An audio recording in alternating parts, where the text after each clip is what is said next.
नमस्कार बंधू भगिनींनो, आपल्या सगळ्यांचं सहर्ष स्वागत आहे स्वास्तिकम या माझ्या चॅनलवर। आज मी आपल्यासाठी श्री देवी भागवत पुराणातील पुढील कथा घेऊन आलेली आहे। तरी आपण सगळ्यांनी हे श्रवण करावं आणि हा व्हिडिओ आपण आपल्या घरीही लावून ठेवू शकता, जेणेकरून आपल्या घरामध्ये सगळ्यांना ह्याच्या श्रवणाचा फायदाही होईल आणि आपल्या घरातील वातावरण शुद्ध राहील आणि आपल्या मनामध्ये देवीची भक्ती सुद्धा वाढेल। ओम नमश्च चंडिकाय, ओम नमश्च चंडिकाय, ओम नमश्च चंडिकाय, ओम नमश्च चंडिकाय। देवी द्वारा ज्ञानोपदेश। देवी म्हणाली, माझं सारूपत्व प्राप्तीसाठी ऐका। प्रथम मी एकटीच होते, आणखीन काहीच नव्हते। त्यावेळी मला तद्रूपात सतचित्त ब्रह्म म्हणून ओळखलं जाई।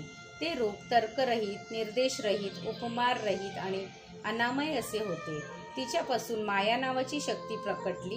ती माया सती किंवा अस्ती या भेदापासून अलिप्त अशी विलक्षण वस्तू होती।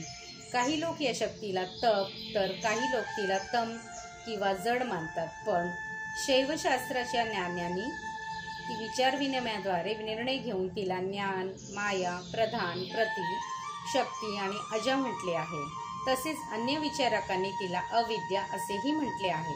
तशा तऱ्हेच वेदांतीचे विविध नावांनी वर्णन केले आहे। त्या शक्तीचं जडतत्व तसेच ज्ञानशत्व दिसल्याने तिला अस्ती म्हणू लागले, पण चैतन्य हे दिसत नाही। दिसण्याचा गुण आला तर ते जड म्हटले जाते। चैतन्य स्वयंभू प्रकाशित असते, ते परप्रकाशित नसते। त्यामुळे श्रेष्ठ शास्त्रविद त्याला नित्य म्हणू लागले। परक्याचे प्रीती भोजन होण्यामुळे त्यात आनंद रूपात असते। माझा पूर्वीही कोठे अभाव नव्हता। मी नेहमीच असते। अन्य सर्व पदार्थ मिथ्या आहेत, मी त्यांच्या संगती करत नाही। मी ज्या माझ्या अलौकिक रूपाचे वर्णन केले आहे ते रूप अवयवकृत, अव्यक्त आणि मायाशबल आहे। सर्व शास्त्रात माझे हे रूप सर्व कारणांचेच कारण आहे। तत्वांचे आदिभूत आणि सच्चिदानंद विग्रह म्हटले गेले। हे पर्वतराजा, अविद्ये जे ईश्वराचे प्रतिबिंब पडते ते सुखदुःखाचा अनुभव घेणारे जीव या नावाने भूषविते। तोच ईश्वर स्वतः या जीवावर अनुग्रह करण्यासाठी निरनिराळ्या भोगांनी परिपूर्ण अशा या विश्वाची निर्मिती करतो। तथापि तोही माझ्या शक्तीने प्रेरित होऊनच निरंतर कार्य करण्यास समर्थ होतो। श्री देवी पर्णमस्तु। शुभं भवतु, शुभं भवतु, शुभं भवतु।